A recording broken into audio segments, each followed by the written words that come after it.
it's a nudge. You're always going to get that in a football game, but no penalty for me. So Pandev has the chance to convert what looks to be a poor decision by Anthony Taylor, and Pandev scores. Napoli lead by 1-0. A soft penalty. Pandev didn't seem to be touched by the Porto defender, but the Macedonian picks himself up and fires Napoli ahead from the penalty spot. But to be fair, Anthony he was in a great position there, great position, great viewing point, great viewing angle, you know. Yeah, nice penalty from Pandev. Sends the keeper the wrong way, right in the bottom corner. Even if the goalkeeper goes the right way, it's a struggle to save that one. And a nice strike. Block made by Gambarini on the edge of the penalty area, cleared away by Desena onto the chest of Mangala. I think we'd echo everything that Owen said about Quintero at half-time. He looks a real prospect, doesn't he, Michael, in the centre of the Porto midfield. I've really enjoyed watching him. Yeah, he certainly does. The South American players that, as we said earlier in the first half, just playing them pockets, they're really exciting to watch. Their imagination, their skill, their touch, and they can unlock defences, and that's the trend that we're getting nowadays. And then right on the cue, he gives the ball away.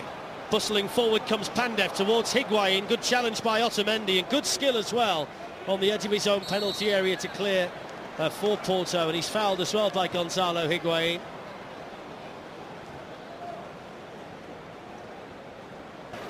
Quintero away from Hamšík. Good ball in towards Gilas. That's the goalkeeper in. Fantastic equaliser from Porto, and you just knew Quintero would be involved. Absolutely brilliant play by Quintero. The way he cut across the defender in the first place.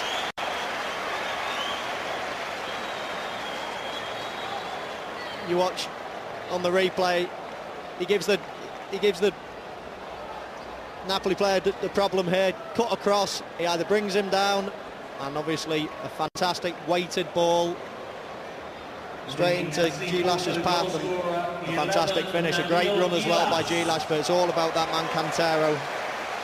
That run entices the foul, doesn't get it, and then he has the option just to slide it through. Fantastic goal from Paulo Porto. Fonseca, the coach of Porto, certainly enjoyed that.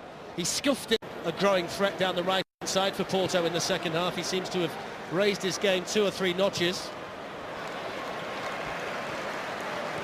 It's great when a goalkeeper can do that. Helton of Porto, when he can just calmly slip the ball past and keep possession for your team and put the opposing players out of the game like that. There's Marek Hamšík, slipped through.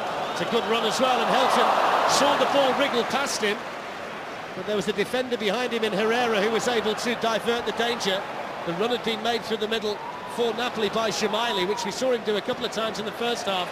But now they're on the attack with Varela, and Gilas wants the ball played into the centre, and it's a goal! It's going off Fernandes, and it's all down to the quality of Varela's cross. Fernandes running back to his own goal, diverts it past his goalkeeper, and Porto lead by 2-1. Yeah, again, it's that man Varela, cracking cross, and that's where I like to see the crosses come in. Fizzed across the space between defenders and goalkeeper, and all it needs is a touch, either defender or an attacker. This time it was Fernandes, an unfortunate own goal, but it's all about the cross. That just causes so many problems, and if he had missed it, and I'm sure one of the Porto strikers would be coming in and tapping it into a half-empty net. Great cross by Varela. 2-1 Porto. When you saw the replay, Michael, had he not gone for the ball, Fernandes, who looks a pretty forlorn figure now, having scored the own goal, it would have been a tap-in for Gilas behind him. That's exactly right, and that's why the cross is so important. If you can knock an early cross in, whipped across that. And Lika's first involvement is to fire Porto into a 3-1 lead. Desena with the error, Lika punished him, and Porto in control of the game.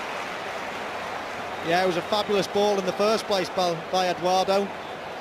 Unfortunately, it just wouldn't quite drop for Lika, but a mistake in the back 4 of the Napoli defence. He got a second bite of the cherry, and he wasn't going to let that one slip. Here we see a missed kick. Lika, composed, left-footed. He saw the gap near post and finished it well.